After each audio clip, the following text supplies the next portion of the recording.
Writer of this poem is Shirley Toulson. She is from the United Kingdom. She has been writing books on social history of the countryside since 1974. She is a leading authority on ancient tracks and drove roads and is the author of the Drovers' Roads of Wales and the Drovers' Roads of South Wales. The poem A Photograph is about the transience of human life, death, and the mystery surrounding it. The poet is looking at a photograph of her mother and is missing her. She becomes very emotional and explains various thoughts that comes to her mind. So let's move on to the poem now. The cardboard shows me how it was when the two girl cousins went paddling, each one holding one of my mother's hands, and she the big girl, some 12 years or so, and three stood still to smile through their hair. So she's talking about a cardboard here. The cardboard here depicts the photograph of her mother along with her cousins. So she's becoming very emotional when she looks at the cardboard that has the photo of her mother. So she's telling the photo shows that there were two cousins along with her mother and they went paddling. Paddling means splashing about water and walking at the beach. So she's saying that two girl cousins and her mother were paddling in the beach. So both the cousins were holding her mother's hand. So that is the picture that was there in the photo. And she's saying that, and she the big girl. So her mother was the eldest girl in the photo. That means out of the three, the two cousins and this girl, the mother was the eldest girl and some 12 years or so. So she says that her mother was about 12 years or so when the photograph was taken. All three stood still to smile through their hair. So all the three had stood still. That means they did not move while the photograph was taken and they were smiling through their hair because it might have been windy or something. The hair was flying all over the face, but still through the hair she could see them all smiling when the photograph was taken. At the uncle with the camera. So it was the uncle who was taking the photograph and he was standing there. The girls smiled at him and their hair was flying all over their face and they were standing there just to pose for him. Okay, a sweet face my mother's, that was before I was born. So she's also telling about her mother who had a very pretty face. She says sweet face. So her mother's face was very beautiful and she says that this was taken when I was not born. That means we already know that she said that her mother might be some 12 years or so at the time of the photograph. And the sea which appears to have changed less. And she's also talking about the ocean that is there in that photograph. The sea, they were at the beach. So what is the quality of the beach? She's saying that it does not change at all. There was no change in the ocean. It is always the same. Wash their terribly transient feet. So the sea water was washing over their legs. And what is the quality of the legs here? They are terribly transient. That means they are not at all permanent. They are temporary. And this is actually the quality of life. Every human life is temporary. Nothing is permanent in this world. So the quality of life has been transferred to the feet here. So later I'll be explaining to you about the poetic devices. In that I'll tell you more about it. So here what she's trying to say is the ocean has never changed. It's always the same. But the human life has been changing because it's not permanent. It is temporary. Nothing stays forever. So the ocean water was running all over their legs. So now let's look at the next stanza. Some 20-30 years later. Now she's talking about a time after the photograph was taken, some 20 or 30 years later. So she might be some 30 or 40 years old. The mother might be 30 or 40 years old. She'd laugh at this snapshot.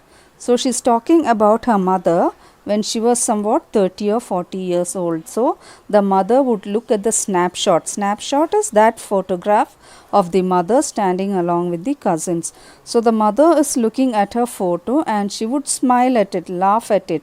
And what would the mother say? The mother says, "See Betty and Dolly." So Betty and Dolly are the cousins who were along with the mother in the photograph. So the mother is looking at her photograph when she was at the beach with the cousins, and she is laughing at the photograph, and she is saying, see, look at Betty and Dolly. So who are Betty and Dolly? They are the cousins who were along with the mother in the photograph. And look how they have dressed us for the beach. And she is also amused at the fact how they were dressed for the beach incident, how the kind of dress they were wearing and how they were feeling happy. So she is commenting on the dress they wore for the day on which they took the photograph. The sea holiday was her past, mine is her laughter. So the poet is telling that the mother was looking at her photograph and smiling at it, laughing at it. So for the mother, the sea holiday is the past and mine is her laughter. And for me, that is for the poet, she says that her mother's laughter is the past, because now the mother is no more. So for her, her mother's laughter by looking at that photograph is her past, and for the mother, her beach holiday is the past. Both wry with labored ease of loss. So both of them, the poet and her mother, both of them are wrying with labored ease. Wrying means struggling. With labored ease, that means with great difficulty, they are struggling to cope with the loss. So what is their loss? The mother has lost her beach holiday. So she is looking at that, and she was smiling before she died when she was some 30 or 40 years old. Now the mother is no more.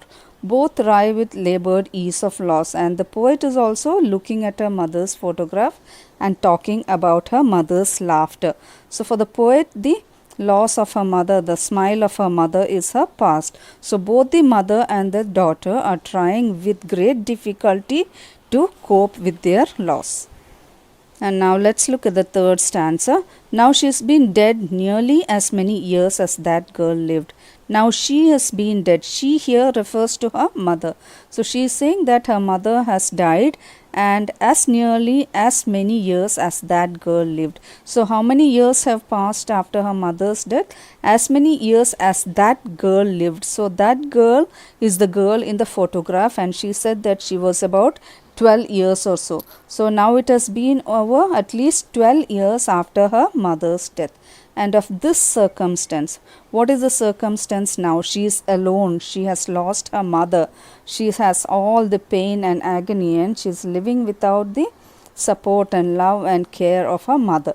There is nothing at all to say. So she is saying that I don't have anything to say because I am totally alone. I don't have my mother. I have lost my mother. Its silence silences. Its silence. So the silence of the circumstance is silencing her. So she is already lonely. She is alone. She has lost her mother, and that situation is making her silent. It does not allow her to speak anything or tell anything because she is totally at a loss and pain by the loss of her mother. So now let's look at the poetic devices used in this poem. First one is alliteration. So you know alliteration is the repetition of sounds. So stood still to smile, in that the sound is repeated. Terribly transient, sound. 2030, silence silences my mother. So all these are examples for alliteration. The next one is transferred epithet. So what is transferred epithet? When the quality of one thing is transferred to the other, it's called a transferred epithet. So in this I was telling you the quality of the life is spoken about in general. How is life? Life is not permanent, it is temporary. So that quality has been passed on to the feet of the poet's mother. So she is saying that the ocean, the water washed their terribly transient feet. So the quality of life is transferred to the feet here. So that is transferred epithet. And the next one is oxymoron.